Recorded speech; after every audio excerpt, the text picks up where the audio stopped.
angry rant about the whole Superman is bi thing. This is a perfect example of how everyone who tries to police the way that you show LGBTQ characters in media is arguing in bad faith. They'll always say, just don't do it this way, or just don't do it that way, and we're fine with it, but they're never fine with it.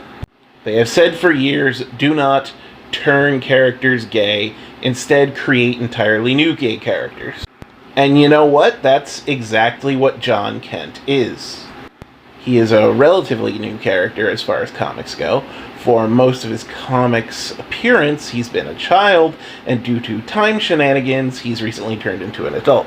And since being an adult comes with it issues of sexuality, that was a good time to show that John was bi.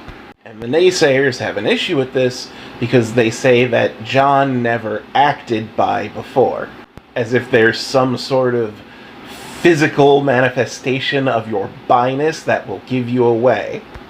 Now, the obvious response to this is John was a fucking child and just didn't deal with sexuality much. But that's not good enough. Apparently, if you want a bi character, you have to signify that they are bi immediately. Okay, so now the guideline is you have to show that they're queer from the moment they first appear. We did that too. Remember the horrible stereotypes that were Snowflake and Safe Space? Duh. Now I hate these characters, but they even had a problem with them because the response was, look at how openly queer they are.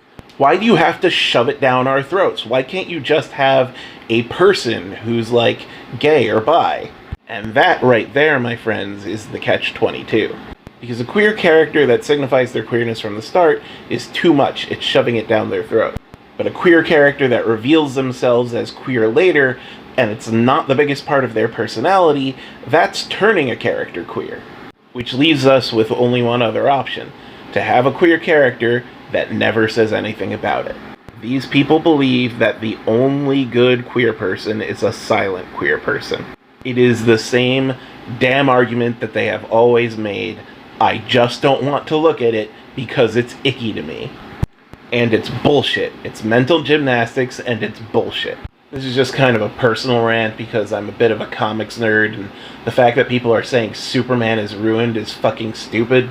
I've read a lot of Superman. There's a lot of times you could claim that Superman was ruined. But John Kent coming out as bi is not one of them. Anyone else remember the one where Lois Lane becomes a centaur? Anyone else remember the one where Superman disguises himself as himself? Anyone remember the one where Superman had a gun that shot tiny Supermen?